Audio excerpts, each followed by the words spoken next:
Hi, everyone. You're listening to the podcast by and for Angelneers, a Silicon Valley community of startup builders where experienced operators share their firsthand knowledge on how to build and scale startups. I'm your host, Oleg Kujikov, and our guest today is a three-time entrepreneur and most recently the founding CEO of MobileIron, which experienced explosive growth during a 5-year stretch from 2009 to 2013, when it was named the fastest growing technology company in the world and ranked number one in Deloitte's Fast 500 index. In addition, he's co-authored 2 books on the topic of building enterprise startups called Survival to Thrival, books 1 and 2. Bob Tinker, welcome to the show. Thank you, Oleg. Thrilled to be here. Yeah, thrilled to have you. First, I got to say, great job on the book titles. Thank you. Before we get started on the books, I just wanted to ask a little bit about what were you doing at MobileIron that sort of inspired you to later write a book?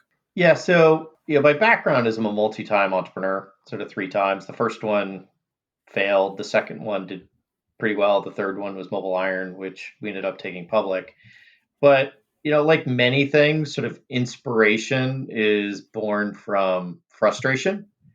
And I was a first-time CEO, and it's hard to be a first-time CEO. And there was a number of things that I was frustrated about that I wish I had known better. And the inspiration for the 2 books was really sort of the frustrations I felt having been a first-time CEO. The catalyst for it was, funnily enough, a talk I ended up doing at Stanford, which was if I could write myself a letter that would be sitting on my desk 8 years ago as a first-time CEO, what would I tell myself? Do you want to dive into that a little bit? Well, that's what ended up turning into the 2 books. But the things I would tell myself as a first-time CEO is stuff breaks, be ready. If you actually succeed and make progress, like the things that used to work will suddenly not work. The second one is that there's a difference between building a product and building a business. And that one really is what drove book 1, which was Survival to Thrival, which coined the concept of go-to-market fit. I think in Silicon Valley, we're fundamentally a product shop. We're really, really, really good at helping entrepreneurs build products. But I think one of the things we don't do as well is how to help entrepreneurs build go-to-markets on the back of their products. And that's the difference between building a product and building a business. And looking back on that, I think we were able to make that happen at MobileIron, but it wasn't obvious to me that that was the case as a first-time CEO. There's a couple other things, building culture, doing things that are uncool. Yeah, there's a number of other things that I wish I could tell myself. Sure, yeah. So thinking of the listener who's not maybe familiar with MobileIron, like what was the product there? We built a mobile security product. If you think back to MobileIron started in 2008. So I know this is probably amusing for the listeners here, but in 2008, the mobile world consisted of Nokia smartphones, which were Symbian, BlackBerry, which was barely a smartphone, and Windows Phone. iPhone was brand new and Android didn't exist yet. And the world was pretty much running on BlackBerry for mobile email, and yet then iPhone showed up, then Android showed up, and users wanted to choose their own device. They wanted to be able to get email, they wanted to be able to get apps, they wanted to bring their own device to work, and that triggered a whole new avalanche of security and management challenges. So MobileIron built a security and management platform to solve that problem for mobile.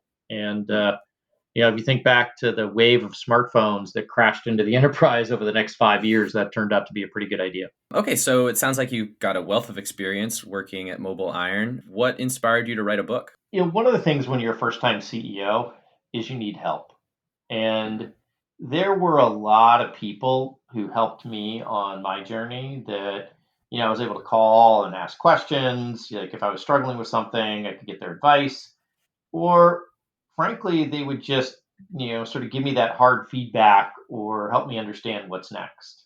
And a big part of what enabled me to be able to help lead a company from 3 people to 1,000 was all those people that helped me along the way. And that was really sort of the inspiration to be able to write the 2 books, was to be able to give back and sort of share some of the things that I wish I had known as a first time CEO. And it's sort of the great karmic cycle of Silicon Valley and the entrepreneurial community is entrepreneurs helping entrepreneurs. So, as far as I understand, your sort of secret sauce or message throughout the books is finding this go to market fit. Can you tell me, well, first, if I'm right, and then tell me a little bit more about what that is? Yeah, so book one, Survival to Thrival, the company journey, is really about helping entrepreneurs sort of understand what's coming next. And, in the very beginning, you're just trying to not die. Then you try and find product market fit. And if you look at most of the literature and content out there in the entrepreneurial community, it's about that part of building a business, which is how do you build a product and go win your first customers, which is a huge deal. Like if you can go win your first 10, 15, 20 customers and get product market fit, that's spectacular. But one of the challenges we saw at Mobile Iron, and I see a lot in the startup community, is that startups, there's actually a missing link between hitting product market fit and winning your first 10 or 15 or 20 customers and unlocking growth. There are a ton of companies that get to product market fit but never unlock growth. And it's sort of this just go solve that sales thing is sort of what entrepreneurs get told. And I found that immensely unhelpful. I'm like, what does that mean? And what we realized is that there's actually a missing link between product market fit and unlocking growth that ironically doesn't have a name, didn't have a construct to it. Yet if you look at companies who had succeeded in doing it, there was a pattern to it. And so that was where we coined the term go to market fit as this missing link, finding product market fit in your first 10 or 15 customers, and how do you unlock repeatable, predictable sales. And I think that's probably what at least book one's going to be most known for is the concept of go to market fit. What is it? How to find it? How to execute on it? And if you look back at what really enabled Mobile Iron's growth to go from winning 10 customers a quarter to winning at some point 500 new enterprise customers a quarter, it was this recipe for go to market fit. Can you tell me specifically at Mobile Iron what that meant to find your go to market fit? At a very high level, it's really about finding predictable, repeatable sales. And sort of if you unpack that and say, well, how do you do that? And like, what did we do at Mobile Iron? And, frankly, this isn't just a Mobile Iron thing. Like, Box has done the same thing. Marketo did the same thing. Like, if you actually look at a lot of the companies that were sort of our cohort that unlocked growth, there's a pattern to it. And the pattern really came down to three things. The first one is, can you find an urgent wave, which is a wave of change or opportunities that has urgency to it that customers will be able to figure out why they're going to buy now and not a year from now. That was number one. Number two was defining a repeatable go-to-market playbook. And I totally underestimated sort of the importance of doing that. In my head, as a product sort of led entrepreneur, I translated a go-to-market playbook as, hey, I need a good PowerPoint pitch. And I bet like a bunch of your listeners probably were like, oh, he means a PowerPoint pitch. And I don't mean a good PowerPoint pitch. It's actually what are the repeatable steps you take from the first time you find a customer all the way through to when you win them and make them successful. There's a whole journey there that you got to get really explicit about and build a repeatable playbook. And we can talk a little bit more about that. So that was part two. Mm-hmm. Part three is figuring out what your sales model is going to look like. Is it product-led selling? Is it marketing-led selling? Is it, frankly, more traditional up the middle enterprise sales-led selling? And when you tie together those three things, which is the urgent wave, the repeatable go-to-market playbook, and nailing down what your go-to-market model looks like, when you bring those three things together and solve for that, that's what unlocks sort of the repeatable growth. And just to walk through what that looked like for Mobile Iron, the difference between go-to-market fit and not having go-to-market fit, when we won our first 10 or 15 customers, we could raise our hand and say, hey, we achieved product market fit, which is a huge accomplishment. Like I said, if you don't get that, you just don't succeed. But once we figured out go-to-market fit, we're able to really have this repeatable recipe to find and win customers over and over and over again. And this is back in Q4 2010. We went from winning 10 customers a quarter to 50 customers a quarter to 150 customers a quarter to, for probably a 2-year period, we were winning over 500 new enterprise customers a quarter, which is nuts, absolutely nuts. And that was what really enabled Mobile Iron to be that, the number one in the Deloitte Fast 500 was we had combined those three things of an urgent wave, a repeatable playbook, and we had our sales model nailed, and we just turned the crank. And I'll tell you sort of a funny story. Sometimes I get asked the question, how do you find good market fit? But one of the other questions I get asked is, how do you know you found it?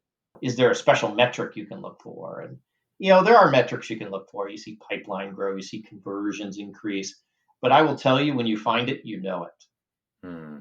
And what it feels like is momentum. All of a sudden, you just start to see the pipeline building. You start to feel the deals happening.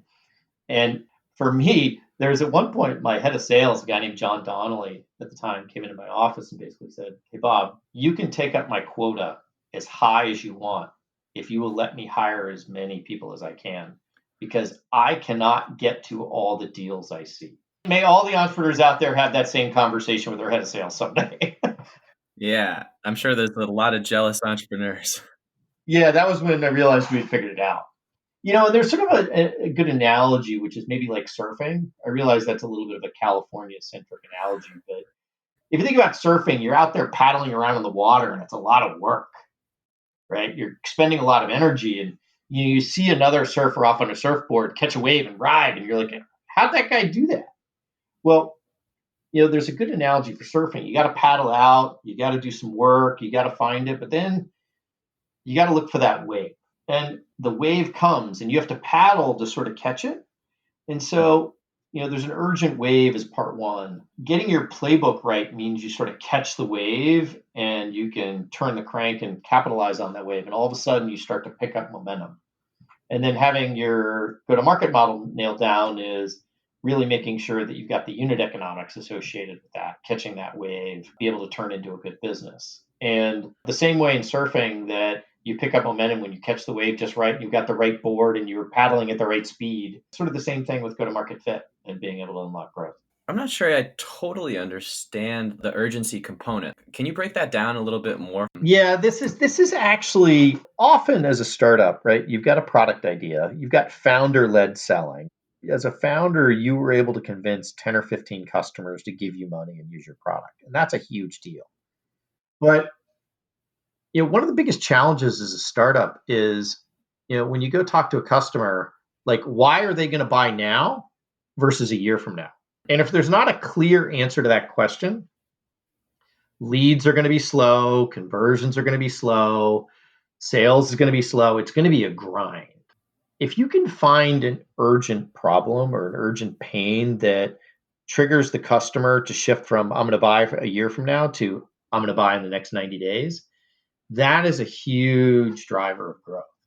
And I hear sometimes from entrepreneurs that, hey, how do you create urgency? And I actually think that's the wrong question to ask, because creating urgency where there is none is hard. I think the better question to ask is, how do you find urgency? And this is one of those things that I learned the hard way, which is, as a product-led founder, when you go start a company, you're super passionate about what your product is and the problem it's solving. And you get out there and you intersect with reality. And you might win 5 customers or 10 customers, but you may not have found that urgent pain that sort of all of a sudden causes customers to say, I want to buy now. And there's a tendency as a founder, and I certainly felt this, to sort of be dogmatic about your founding idea. And what we found was that the urgent pain that actually unlocked growth for us was not exactly what we thought it was going to be. And so, we ended up casting a slightly wider net and looking a little bit to the left and a little bit up and a little bit down to try and find what that urgent pain was. And we found something that was a little bit different than our initial idea, but turned out to have a lot more urgency. So specifically for us, rewind back to 2008, our initial product idea was around securing and managing Windows Phone and BlackBerry, because that was the major products that were out in the market at the time. Well, turns out there was this new thing called iPhone, and it was only in the consumer world. It wasn't being used at work. And it was kind of considered a toy in the enterprise. Nobody was taking it seriously. And the unit volume in the enterprise was relatively low, but one of my early sort of Davy Crockett type explorer sales reps was out talking to customers, and he started to sense urgency around iPhone. And what it was senior executives in large companies were going into their IT team and saying, I want to use this iPhone at work. And IT was like, no, we'll give you a BlackBerry.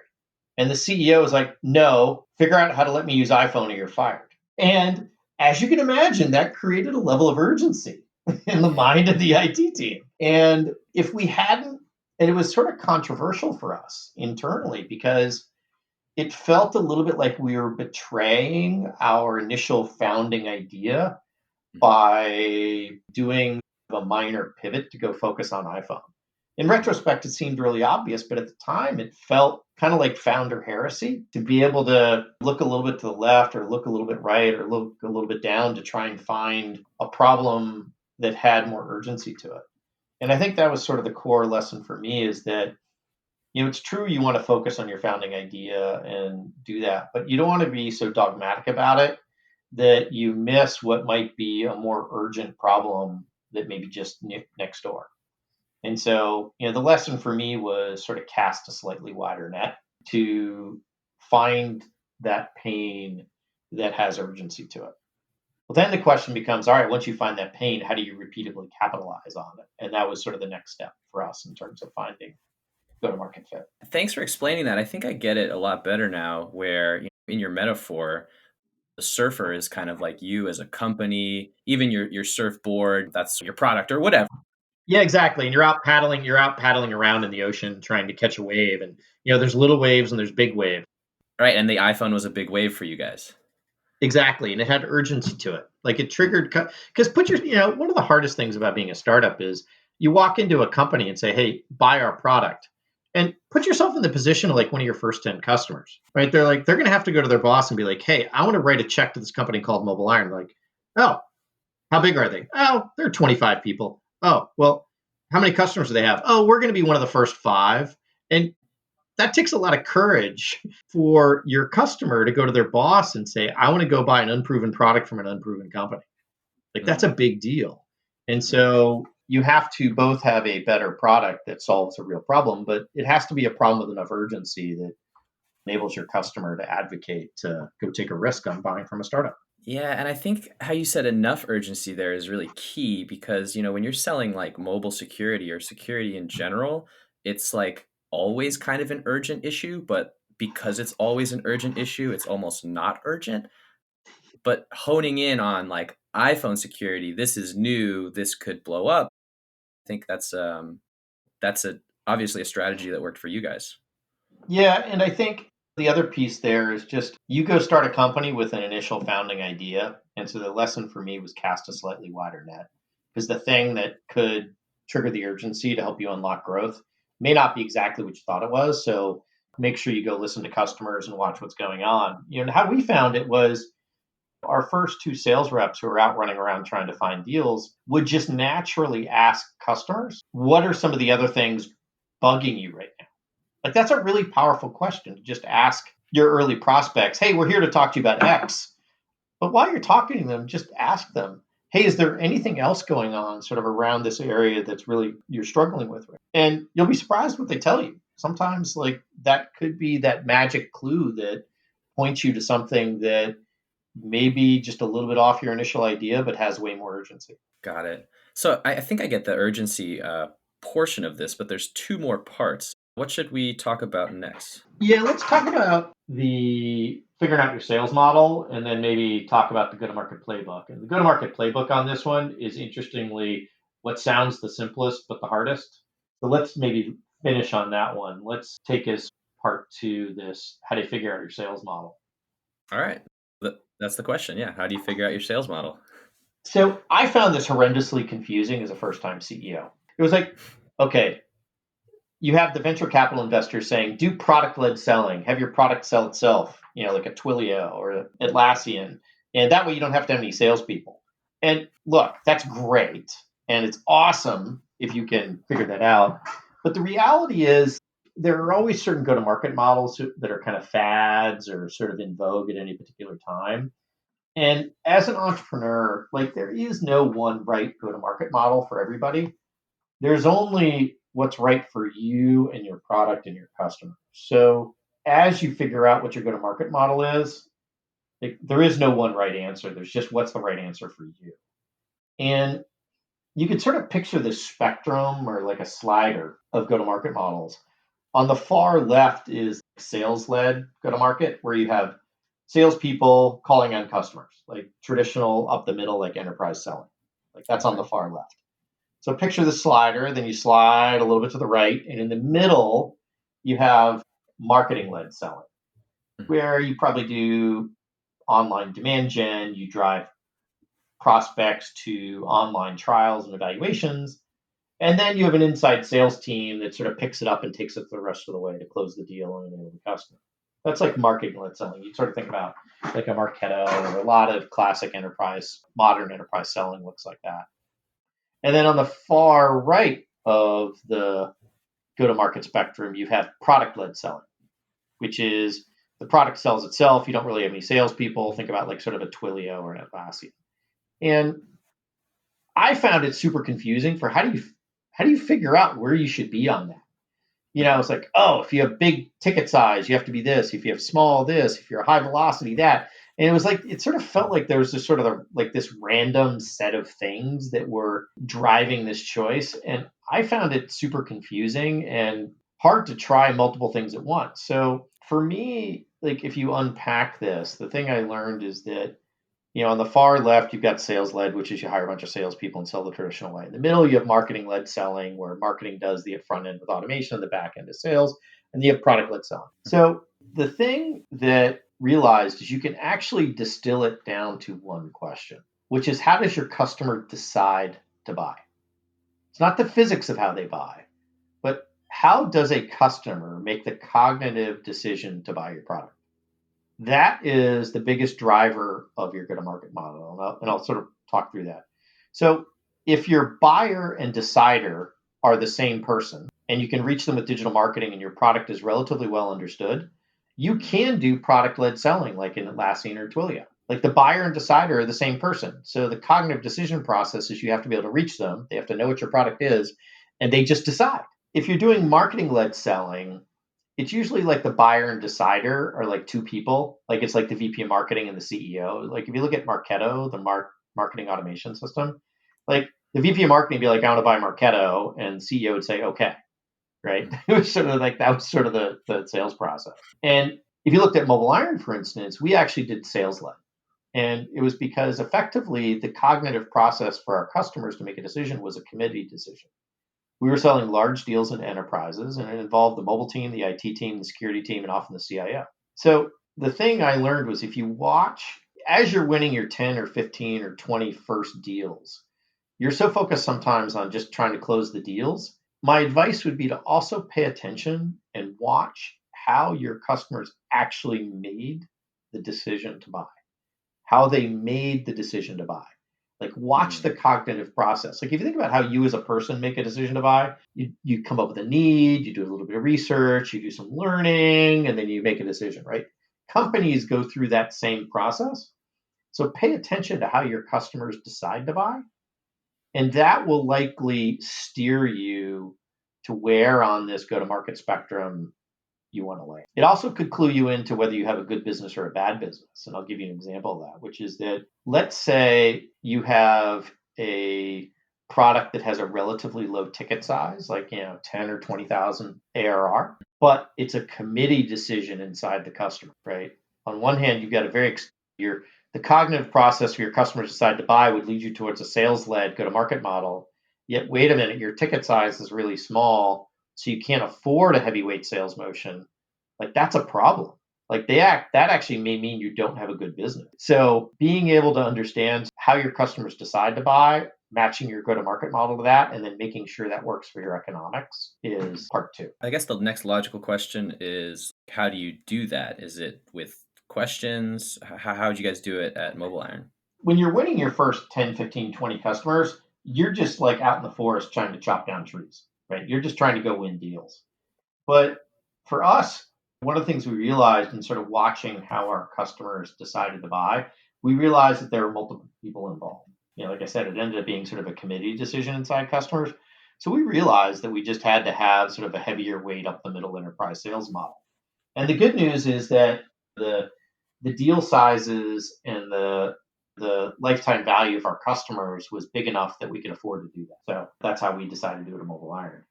The key thing for other entrepreneurs going through this is just remember as you're winning your first 10, 15, 20 customers, just pay attention to how your customers are deciding to buy. And that will start to give you a clue as to where on this go to market spectrum from sales led to marketing led to product led selling that you need to be. And the reason why this matters is that early stage startups can really only pick one go to market model. Any startup that says, hey, we're simultaneously running a product led selling motion and up the middle sales led motion where we hire lots of salespeople, they're just not going to make it. I'm sure there are exceptions to that, but in general, in order to unlock growth, you really, in the very beginning, you have to find that one go to market model that works for you and just repeat that. Trying to execute on multiple go to market models at the same time, you can experiment with different things, but at some point, you're going to have to pick one and focus on that, get from 0 to 10 million. Yeah. So pick a lane, I guess, is what you're saying. Yeah, pick a model, actually. And then it's really about the playbook. Mm-hmm. Yeah. So how do you? Well, this was the part that's not just a PowerPoint, right? Yeah, exactly. It's sort of a funny story. Rewinding back to the fall of 2009, Mobile Iron just won our first 15, 20 customers. We had found product market fit. We had sort of 2 sales reps that helped find that, and we started to find early repeatability. And it was time to bring in VP of sales, and a guy named John Donnelly joined. And he's like, all right, we need to really nail down our go-to-market playbook. And as a first-time CEO and product-led kind of entrepreneur, in my head, I translated what John said is, oh, we need a better PowerPoint pitch and good sales tactics. And he just looked at me like I was a complete idiot, and rightfully so. So the go-to-market playbook becomes the repeatable recipe for how you find and win and make customers successful over and over and over and over and over again. And it really becomes sort of the operating system for your go-to-market. And a PowerPoint pitch is one bullet point in your go-to-market playbook. It's like one step in your go-to-market playbook. But your go-to-market playbook is way bigger than that. It's how do you find customers? How do you get them to engage with you? How do you get them to learn? How do you get into an evaluation? How do you get them to make a decision? How do you get them to buy? How do you then enable them, make them successful? It's that end-to-end playbook from the first time you go find a customer to all the way through winning them and making them successful. So you can see how that's a lot more than a PowerPoint pitch. Yeah, and so the other side of that actually is a problem too, which is I was working with a company in Seattle where the VP of sales was like, all right, let me show you my go-to-market playbook. And he gave me like a 50-page Word document. It was like a brain dump of everything he'd ever learned.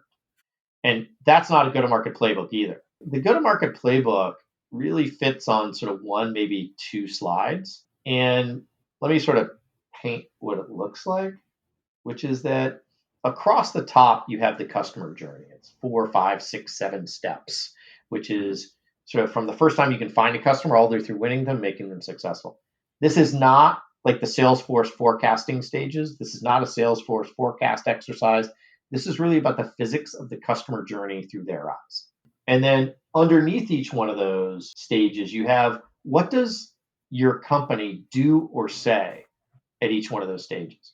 Like, here's the 3 messages we deliver. Here's the tools we have. Here's who's in that meeting, like whatever it is. What do people do and say at each stage? And then in the very bottom of the playbook under each stage, you have what are the tools that the rest of the company needs to deliver to be able to make that work? It could be key product features. It could be a PowerPoint presentation. It could be an online evaluation guide. It could be some marketing materials, like whatever it is. It takes this instinctive motion of sort of salespeople and marketing people running around trying to win customers and distills it down to what's the repeatable playbook that allows you to do it over and over and over and over again. And it's a lot harder to do than you think because even just getting the customer journey down, like what's across the top of your playbook, is harder than it sounds. Like I was working with one company in San Francisco where I had the execs go up to the board and say, what are the steps of your customer journey? And each of the execs had a view that was about 2/3 the same and 1/3 different. But whereas that seems like that's pretty close, when you have 2/3 aligned times 2/3 aligned times 2/3 aligned times 2/3 aligned, all of a sudden you're only like 20% aligned. And Imagine what it's like for the rest of the company to try and line up behind a go-to-market when your execs don't even have the same view of what are the 5 or 6 steps of the customer journey. Like, Right. if you don't even have that nailed down, how do you build a repeatable recipe to go find and win customers? So building this repeatable go-to-market playbook sounds easier than it is. It actually requires a lot of sacrifice, a lot of distillation, a lot of iteration. But once you get it nailed down, it's magic. And one of the ways you know you're onto the right thing is if you just watch the behavior of your sales and marketing team, they look at the playbook and they're like, this is what we do. If you hire somebody new, they grab the playbook and like, this is how I go win deals, or this is how I drive leads.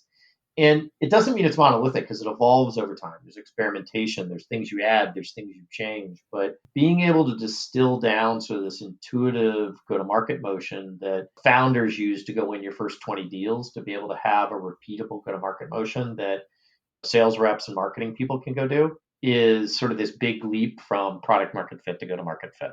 And it's a lot harder to do than it sounds, but it's magic when you get it. I could still recreate our original go-to-market playbook for Mobile Iron from memory. Like that's how much of part of who we were it became. We have some examples on our website for the book series, survival2thrival.com, some playbooks from Mobile Iron, some other companies. And those are really the 3 parts of go-to-market fit. Get your mind urgency, nail down where on the go-to-market spectrum you are for your model, and build a repeatable go-to-market playbook.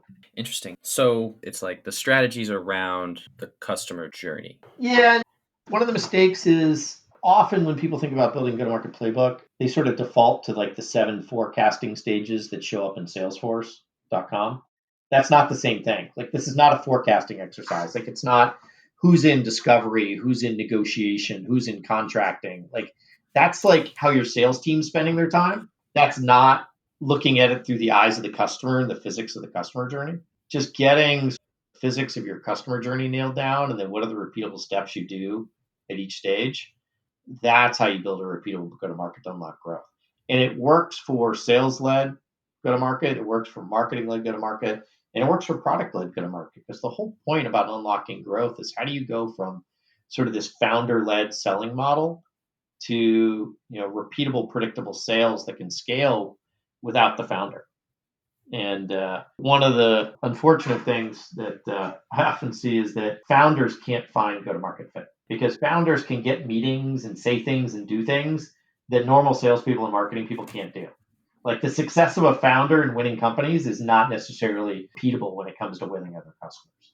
So figuring out how to make that transition from founder-led selling and product market fit to go-to-market fit and repeatable sales is the key to unlocking growth. So if it's not up to the founder, is it up to the founder to find it, or who does that? And when should you start to look for go-to-market fit? Like, when's the right time? Great question. So let's talk about the when, and then we can talk about the who. So the when is sort of towards the tail end of product market fit. If you think about product market fit, it's how do you get to 10 or 15 paying customers? And you sort of proved that somebody gives it, you found a pain and you have a product that somebody's willing to give you money for, right? And so as sort of towards the tail end of product market fit, start paying attention to the patterns. Like, why do you win customers? Why do you lose customers? Why do some deals go fast? Why do some deals go slow? Why do some deals get big? Why do some deals get small? Like, start to pay attention to the patterns of what allowed you to win those first 10 or 15 deals. And the who does it is actually an important question. I think the founder can certainly sponsor and say, look, we need to find go-to-market fit. But in terms of the who's involved to actually drive go-to-market fit, usually what happens is you need to hire sort of 1 or 2 kind of Davy Crockett sales reps or marketing reps or growth people to go find it. Like, you need to bring in sort of normal sales, marketing, or growth folks to go talk to customers and try and find that repeatable recipe to find and win customers that works for them. And they're going to be the reality test for finding go-to-market fit. Like, we had 2 Davy Crockett sales reps in the early days of Mobile Iron, and they're the ones that found sort of the urge and adjacency. They're the ones that sort of figured out who cared, who was the ICP, and what was the motion for step one, step two, step three to be able to find and win them. And then, interestingly for us, it started off with a whiteboard in a guy named Mike Lee's cube. Mike was one of our Davy Crockett sort of type sales reps. And I use the metaphor of Davy Crockett. It's like imagine sort of the explorer trying to find the path through the woods, right? And he had a whiteboard in the back of his cube that basically he wrote down stuff that what caused customers to move forward in their buying journey and what caused customers to stall. And he just did it for himself because he just wanted to figure it out. And then suddenly we started to pay attention to what was on Mike's whiteboard. Like, oh, wait a minute, that caused customers to move forward and spend more time with us? And what do you mean that thing didn't work? And that was sort of that beginning of finding the patterns of go-to-market fit. And then eventually it was a combination of sales, marketing, and product, because you have to bring all three of those folks together to say, all right, let's really nail down our customer journey. What are we going to say and do? How's the product evolved? How's sales and marketing evolved? What are the tools we need to do? Like, interestingly, your go-to-market playbook can sometimes force changes in your product. Yeah, I think the sort of realities of being a business and dealing with customers force you to face that go-to-market fit. Yeah, I'll give you sort of a funny example. Like, there's this one of the things that's important to build into your go-to-market playbook is what I call the wow, which is, and I think the entrepreneurs who are listening will sort of recognize this. Whenever you're out talking to a prospect and you're sort of talking about what your company does and what your product does, and there's something you say or show where suddenly you see the customer's body language change. Like they lean in and they're like, tell me more, right? That's a clue that you're onto a wow, like something that gets their attention, something that wants to get them to spend more time with you. And one of the mistakes I would make is as CEO and being sort of a product guy, like I always thought I would know what the wow is in the customer's mind. The reality is I don't get to decide the wows, the customers do. And turned out we had a wow that, you always sort of think the wow is going to be whatever you're most proud of on your product and whatever you work the hardest on. But we had a wow that was a feature we built for customers, which was this thing called selective wipe. It was the ability to wipe off your work stuff off your phone, but leave your personal pictures and music alone. And it was an important feature, but it wasn't that hard to build. But when we showed it to customers, they were like, wow, right? They wanted to spend more time with us. They wanted to go get their peer involved. They wanted to go get their boss to take a look at it. So being able to get your playbook, so you have the steps and what do people say and do. The other piece of it is look for the wows, because sometimes those influence how you build your product. So for us, actually, that wow around selective wipe was kind of buried way down in the UI. And so we ended up changing the product UI to sort of pull it up to the top. And not because it was sort of a widely used feature in operationalized products, but because it was an important part of prospects and demo customers being able to see something they were interested in that they wanted to spend more time with. So, that's a great example of how sort of the go-to-market playbook around moving customers to the next stage influenced, a direct change in the product. And I think that kind of feedback loop is healthy. And if we had just evaluated it based on like product usage and production, we never would have done it. I think for founders that are making the transition from building a product to building a business, recognizing that there are changes you make to the product to help go to market work better is just as important as building a feature that a customer is going to use.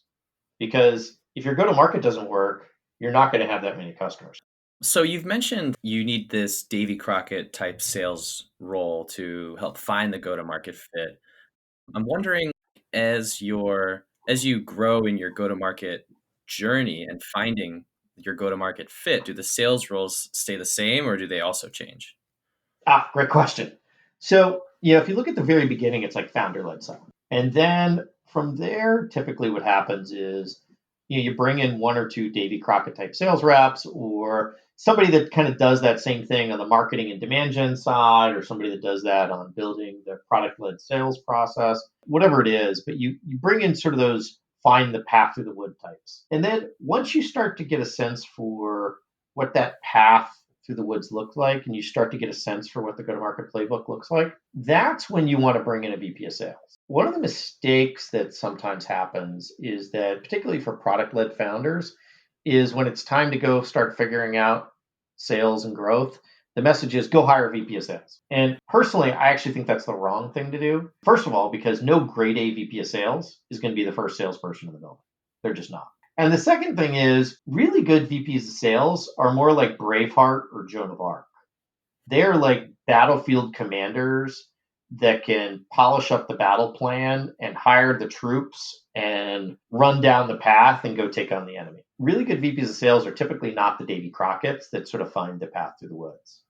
So, the very first phase is founder-led selling. The second phase is this sort of Davy Crockett phase. And then once you start to get a sense for the repeatable playbook, then it's time to bring in sort of a Joan of Arc or Braveheart type sales and marketing leader that can really polish that repeatable process and hire a team to go execute on. Okay. Next, what happens to startups that aren't able to find their go-to-market fit? It's pain and agony. It really is. Part of, what, like I said at the beginning, sort of this concept of frustration is often the mother of inspiration. I think in Silicon Valley, we've done a really nice job of talking about product market fit and being product centric. But this idea of building go-to-markets on your back of your product and unlocking growth is this missing link. And not doing it creates a lot of pain. And here's what it feels like is, hey, startup, succeed in winning your 10 or 15, 20 customers. You're able to claim product market fit, which is a huge milestone, huge milestone. And then, hey, it's time to go sell. And you raise some capital, you go hire a bunch of sales and marketing people, your burn rate goes up, and you go from having 20 customers to 22, to 24, to 26. And your burn rate's accelerating, growth hasn't unlocked. Everybody's kind of looking at each other going, what the heck? And stress goes up, fear goes up, it's miserable. Because just because you found product market fit, going to hire a bunch of salespeople, investing money in marketing isn't going to unlock growth. And unfortunately, sort of the difference between success and failure there is being able to build that repeatable, predictable go-to-market, which is go-to-market fit. So say I am a entrepreneur and my business, we're doing great. We found our go-to-market fit, but markets change, things change, people have to evolve. So how do you evolve your go-to-market fit when I think the inclination is usually to rely on what made you successful in the first place? Oh man, that is one of the hardest things. And we live this in Mobile Iron. So, we finding go-to-market fit is hard. And when you get it right, you unlock growth, you find that repeatable recipe, you just turn the crank and you build that repeatable process. You find a bunch of customers, you win a bunch of customers, you hire a bunch of sales, you invest in marketing. It's awesome. You feel the momentum. But then down the road, something changes. And it could be something that was inflicted on you by the market, or it could be you as a company are saying, look, it's time for us to evolve from sort of act one to sort of a broader act two. Maybe go tackle an adjacent market or add on some additional products or go from selling a single product to a platform. There's all sorts of things that change as a company goes from act one to their act two. And one of the hardest things about going from act one to act two is often it triggers pretty significant changes in your go-to-market playbook. And what's interesting about a company, when they get their go-to-market playbook right, it almost becomes like muscle memory for the company, right? You just repeat. And it almost becomes like reflex and muscle memory. And as we all know from just normal daily life, changing muscle memory is hard. So and the same thing happens to companies when they need to change or evolve their product and go to market, that all the sort of processes and behaviors and muscles that get built around go to market fit A, if their world changes either for external reasons or internal reasons, it's really hard to change. And I'll give you sort of an example from Mobile Iron. So we found go-to-market fit in 2010 and growth took off. And we started winning hundreds and hundreds of new enterprise customers a quarter. We were selling device security and doing a great job of it. Well, we believe that Act 2 for Mobile Iron was extending from selling mobile device security to selling mobile application security, mobile content security, and mobile identity. really sort of as smartphones, the usage of smartphones became more sophisticated beyond email, and people were using apps and doing real work, like we needed to be able to solve the security problem for that. Well, so from a product strategy, we executed really well on that. We built the product. We had a bunch of design customers. A lot of our larger customers wanted to be early customers. So we built it for them. And that worked really well. Well, the challenge was that it was a much broader sale that involved more people. And effectively, it changed our go to market motion. And so it changed our go to market playbook. And we had gotten so good at sort of go to market playbook one that I drastically underestimated sort of the amount of work it would take to evolve from go to market playbook one to go to market playbook two, or even just adding a go to market playbook because we're going after a different market. And the hard lesson there was recognizing that either adding a new go to market playbook because you're going to go tackle, like you're going to go from large enterprise to add in mid market enterprise, or you're going to change a go to market playbook because you're going from selling a single product to a platform is hard. And it takes real work and real energy to sort of change that muscle memory. And I think this is actually one of the things that doesn't get talked about. If you look at like Innovator's Dilemma, this works for startups and big companies. Like a lot of times they build their go to market playbook and then they build new products and then they say, all right, let's go shove this new product through our existing go to market playbook, and it doesn't work, right? That happens all the time. So recognizing that your go-to-market playbook and go-to-market motion may be specific to this particular product and this particular ideal customer profile is really important. As you add ICPs or change your product, it may change your go-to-market motion. And when you do that, in some ways, you have to go back to drawing board on what's our new go-to-market playbook, how does it change, and then actually get it rolled out and get the company's muscle memory to change to adopt the new playbook. So sort of a painful story for me was in 2012. We went from sort of act one to act two. Like I said, we did a good job on the product, built the product, rolled out the product. We rolled out the new story and go-to-market playbook to the team. And 90 days later, everybody went back to what they were doing before. And I was terrified. It was all of a sudden like, oh my God, like we invested all this money in product, we got early customers buying, and we can't seem to get the go-to-market motion to adopt it. And it was terrifying. So we ended up doing effectively what was shock therapy. In Q2 of 2012, after our Q1 rollout and reverting back to what we were doing before, I'm stressed out. I'm worried about like our evolution to Act 2, and made somewhat of a controversial decision, which is I basically made every single sales rep and SE present the new story to me one-on-one if I was a customer, and I graded them. It took like 3 weeks of my time. We had like 70 people in the field at the time. And you could argue that maybe that wasn't a good use of my time as CEO. Or on the other hand, you could argue that getting the go-to-market to change from Act 1 to Act 2 was actually the most important thing in the business at the time, in which case it was a good use of my time. And by creating that kind of shock value or shock therapy around changing the go-to-market motion, it sent the signal that this was really important, that we were deathly serious about it. It gave me a chance to see what was working and what was not working. It also gave me a chance to see who was taking it seriously and who was not. And as a result, a mixture of attention and fear and seriousness, roll the clock forward another quarter, and 30-40% of our deals had the new products and capabilities attached to it. So it worked. But I think for me, and I think other entrepreneurs, don't underestimate the difficulty of changing your go-to-market playbook. It's magic when you get it right the first time. But ironically, the very magic of getting it right the first time and getting it rolled out, it's hard to change. So just don't underestimate the amount of energy it takes to change your go-to-market playbook. So take me back to when you were at Mobile Iron doing this for the first time. This wasn't called go-to-market fit at the time, right? So what exactly were you trying to do? Because you quite literally wrote the book on this. What was your goal, and then how did it become go-to-market fit? Like, what were you calling it at the time? We didn't have a name for it. We were just trying to drive repeatable selling to where we could hire new sales and marketing people and it would work. And that was actually why we coined the term, Tehi and I coined the term go-to-market fit.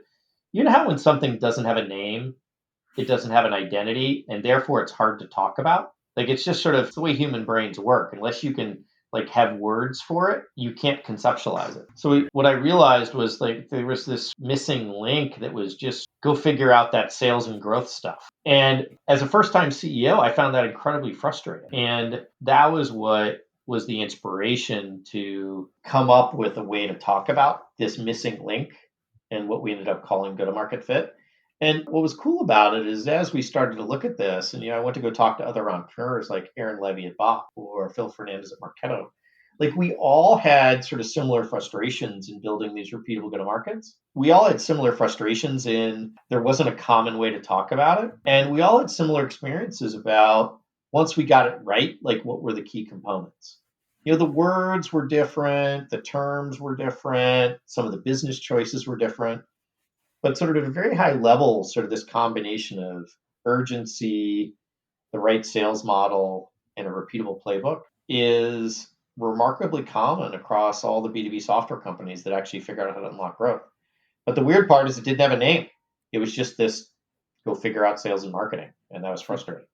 So, we basically hijacked the term product market fit and said, let's call it something similar to that, but it has to do with go to market fit. So that's where the name came up. Got it. Yeah, it's kind of a big problem of find your product market fit and then go make it scale. Yeah, exactly. And by the way, just go make it scale is one of my pet peeves. Like that's the same thing on the people side and go to market thing. Like people are just go scale it. And like as a first time entrepreneur, you're like, I have no idea what that means. And like your investors will tell you, well, you'll know it when you see it. And I'm like, well, that's not helpful. Yeah, what does that mean? Easier said than done, for sure. Yeah. So this idea of building predictable, repeatable selling is what go to market fit is, I think, what it takes to do that, and the outcomes you find predictable, repeatable sales, and it's how you scale, and that's actually useful because it gave me sort of a framework to know what to do and how to work with my team and how to execute on it, rather than just sort of this unhelpful one liner of go scale. Awesome. Well, congratulations on figuring it out and writing the book. Last question here for me. It's hard to do a podcast these days without mentioning coronavirus, and they've obviously affected businesses across the board. Do you have any advice on figuring out your go-to-market fit in this new reality where everything is virtual, everyone's remote, working from home? Yeah, so interesting you bring this up. A key part of go to market fit is building that repeatable playbook and getting implicit muscle motion of finding winning customers and making it explicit. In coronavirus, where sales teams are now remote, you're onboarding new salespeople, new marketing people, and you have to make them productive. It becomes an even higher imperative to have what's your urgent pain, what's your sales model look like, and even more importantly, what's your repeatable go-to-market playbook look like, so that everybody knows what to do. It takes sort of this implicit travel knowledge and makes it explicit. So you can onboard people, you can add people, you can make decisions, you can systematize. Whereas before, a lot of times, like people were just in bullpens and kind of figured it out by watching everybody. In a remote coronavirus world, for onboarding and building repeatable go-to-markets, if you don't have an explicit playbook, it's going to be really hard. So that's sort of the biggest observation in terms of the transition to a remote selling coronavirus world. The second thing is a little bit more of a minor point, but I'll make it anyway, which is that if you have an explicit go-to-market playbook for how you find and win customers over and over again, you can actually go look at that go-to-market playbook and say, okay, now that our sales teams and marketing teams are remote, what changes? And you can make an explicit decision, say, okay, that part changes, how are we going to address it? That part changes, how are we going to address it? That part changes, how are we going to address it? And then you get to roll it out to your team, as opposed to just leaving it up to your team to say, okay, I know you guys were doing this before, go figure out how to do it remotely. So there is a fundamental requirement to have a repeatable go-to-market playbook in a remote selling world just to be able to enable your team. But I think the secondary side effect of it is it gives you sort of a baseline that you've already been executing against to say, all right, we're going to change A, B, and C, and let's go change A, B, and C. All right. Well, thank you so much, Bob. We're going to end this here. Before we go, what is the best way for listeners to reach you? Feel free to hit me up on LinkedIn. I'm on LinkedIn or Twitter, which is at Bob Tinker. And thanks for having me on. I think in 2008 and before that in 2002, I was in the shoes of the entrepreneurs in your audience. And it's a blast to go build companies. It's some really happy times and some really dark and depressing times. And I think my final comment for the folks in the audience is just know that you're not alone. Sometimes it'll feel like you're alone, but you're not alone. We're all going through this together. So thanks for having me on earlier. Yeah, thanks. Thank you, Bob. I definitely learned a lot. If you liked our show, please subscribe wherever you get your podcasts and leave us a rating or review. again, it was a great learning experience. I am building this sort of knowledge base of how to grow startups, and this was definitely an essential episode for the listeners. So thanks again.